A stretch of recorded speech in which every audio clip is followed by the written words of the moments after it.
तर आज आलो आहोत आम्ही पोखरामध्ये, नेपाळमधलं पोखरा हे काहीतरी तर हे पण आहे ना, अणुसंशोधन केंद्र वगैरे आहे ना, हे बघा. तर हे आमचं हॉटेल आहे. हॉटेल एकंदरीत छान आहे. आणि आता सकाळी रात्रभर प्रवास झालाय, माणसं सकाळी आंघोळी वगैरे करून चहा करून फ्रेश झाले. बघा हे सर. सर तुमचं नाव काय? भाऊसाहेब गाडेकर. हे पण आमच्या ट्रिपमध्ये सहप्रवासी आहेत. आणि आम्ही सगळे प्रवासी आता एका कुटुंबासारखे झालोय.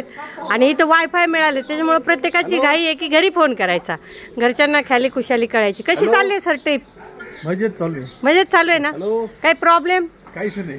काय नाही. कसं कसं काय वाटले आतापर्यंत? काय काय फिरले तुम्ही आतापर्यंत? जवळजवळ अरे अनुष्का मी दिसतो का? काय आवडलं बरं तुम्हाला? 2-3 राज्य फिरून आलात तुम्ही, त्यातलं तुम्हाला कोणतं राज्य जास्त आवडलं? प्रयागराज यूपी मधलं. हा हा. तुम्हाला कोणतं ठिकाण जास्त आवडलं? काशी विश्वेश्वराचं मंदिर. वाव, काशी विश्वेश्वराचं मंदिर आवडलंय सर म्हणतायत. मस्त.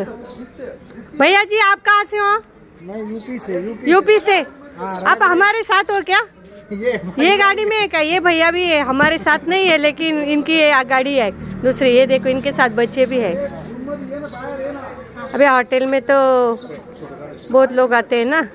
अरे है इसने नियोजन किया गणेश यात्रा कंपनी के सर्वा गणेश नागले. यांच्या महिन्यातून 2 ते 3 ट्रिप असतात. एवढं बुकिंग असते की वेळच नसतो अजिबात. तरी पण एकटा माणूस आहे ना एवढं हँडल करतो. हे बघा आम्ही 80 प्रवासी आहोत, पण इतकी उत्तम व्यवस्था करतात आमचे गणेश भाऊ, राहण्याची खाण्याची, आणि प्रत्येकाची केअर घेतात. आणि हे ना आम्हाला आमचेच वाटतात. म्हणजे असं वाटत नाही कुठली छोटी मोठी तक्रार प्रत्येकाची सॉल्व करणार. गणेश भाऊ मस्त सेवा देत आहे, चांगलं कार्य करताय. तुमच्या ह्या सर्व्हिसला आमच्या खूप खूप शुभेच्छा. तुमची अशीच दिवसेंदिवस प्रगती होत राहो आणि अनेक अनेक यात्रेकरूंची सेवा आपल्याकडून घडावी ही सदिच्छा. काय म्हणताय? हे आमच्या अक्काबाई या सुद्धा आहे ना माझ्या बरोबर सगळे 4 धाम फिरून आल्या बरं का. बघा यांना पण इतका आनंद होतोय. त्या म्हणतात बरं झालं तुमच्यामुळं माझे पण 4 धाम झाले. आणि किती फ्रेश आहे बघा. 8-10 दिवस झाले तरी आमच्या अक्का अजूनही फ्रेश आहे. कुठली गोळी नाही, काय नाही, एकदम मस्त टकाटक. हे सरांचं आहे ना फॅमिली सोबत बोलणं चाललं. इथं वायफाय कनेक्शन मिळाले, त्याच्यामुळे सगळ्यांना आपण कुठेही गेलो तरी फॅमिलीची ओढ असतेच नाही का. घरची ओढ वेगळीच असते. काय काय देवदर्शन झाले? सगळे झाले देव. कसे झाले? मस्त प्रवास चाललाय का? हा हा. तुम्हाला कुठलं जास्त स्थळ आवडलं सांगा बरं. आम्हाला हे काही गोखरा आवडलं. गोखरा का पोखरा? गोखरा काय योगा. ही आपली गावाकडची मंडळी, साधी भोळी मंडळी गावाकडची बरं. हे आमच्या मॅडम योगा, या पण आहेत आमचे सहप्रवासी. कशी चालली आहे मॅडम ट्रिप? बघा सकाळी सकाळी सगळेजण कसे मस्त फ्रेश झालेत आंघोळी वगैरे करून. मॅडम एकदम मस्त दिसत आहेत. होई ना. कुठली पिशवी? या सोरगावच्या आहे ना तुम्ही? या शिक्षिका होतात, आता रिटायर झालेल्या आहेत. त्याच्यामुळे आता सध्या स्वतःसाठी वेळ देत आहेत. जोडीनं आले देवदर्शन करायला. 1 धाम होतंय आमच्यासोबत यांचंही पण. कसं काय झालं काका देवदर्शन? व्यवस्थित झालं ना? आज कुठे आहे आपण? पोखरा नेपाळमध्ये आहे ना? हा. आता आपल्याला अजून कुठे कुठे जायचंय?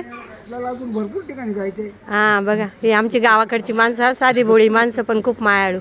काय सर कसं चाललाय प्रवास? मस्त ना. चला मंडळी, बघा आज तुम्हाला मी आमच्या सहप्रवाशांची सगळ्यांची ओळख करून दिली. सगळ्यांची थोडक्यात छोटी छोटी मुलाखत घेतली. सगळ्यांनी आपले अनुभव शेअर केले. अजून खूप मुलाखती घ्यायच्या. अजून 10 दिवस एकंदरीत आम्ही आहोत तिथे.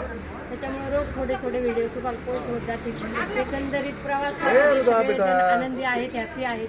प्रवास म्हटल्यावर थोड्याफार अडचणी येणार, तरी आम्ही त्या सगळ्या ऍक्सेप्ट करतो, पुढे चालतो. आणि जे 20 दिवस देणार आहेत ना आम्ही स्वतःसाठी, त्याचा पूर्ण आनंद घेणार आहोत. काय सर बरोबर की नाही? ओके. हो, आनंद घेतला. बाय. बेटा